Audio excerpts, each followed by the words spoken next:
मुंबई और अहमदाबाद को जोड़ने वाली हाई स्पीड रेल परियोजना, जिसे बुलेट ट्रेन के नाम से जाना जाता है, भारत के बुनियादी ढांचे को आधुनिक बनाने की एक बड़ी योजना है।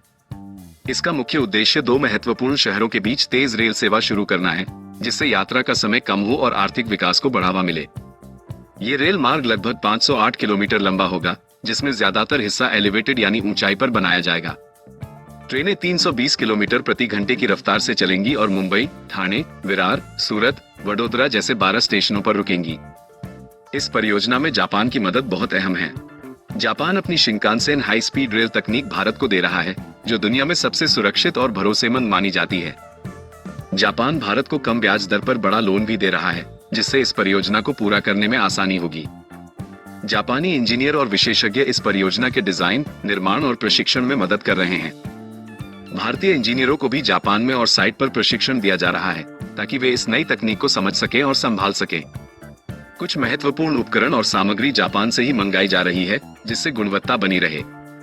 हालांकि इस परियोजना में मेक इन इंडिया को भी बढ़ावा दिया जा रहा है, जिससे भारतीय कंपनियां भी निर्माण और उत्पादन में शामिल हो रही हैं।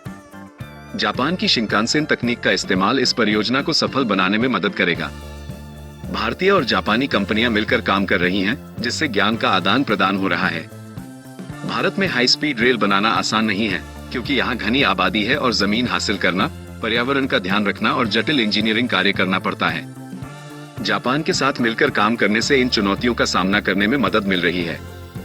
ये बुलेट ट्रेन मुंबई और अहमदाबाद के बीच यात्रा का समय बहुत कम कर देगी, जिससे व्यापार और पर्यटन बढ़ेगा। इस परियोजना से आसपास के क्षेत्रों में आर्थिक विकास होगा, नए रोजगार मिलेंगे और निवेश आएगा। भारत को हाई स्पीड रेल तकनीक मिलेगी, जिससे भविष्य में ऐसी और परियोजनाएं शुरू हो सकेंगी। दो बड़े आर्थिक केंद्रों के बीच बेहतर कनेक्टिविटी से व्यापार और वाणिज्य बढ़ेगा।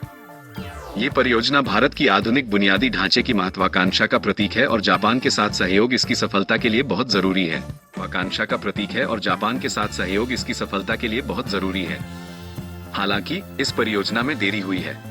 पहले इसे 15 अगस्त 2022 तक पूरा करने का लक्ष्य था, लेकिन जमीन हासिल करने और टेंडर में देरी के कारण ऐसा नहीं हो सका।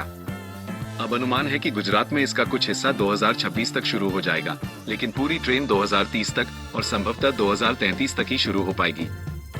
जमीन हासिल करने में मुश्किलें, टेंडर में देरी, जापान के साथ बातचीत और तकनीकी जटिलताओं के कारण ऐसा हुआ है।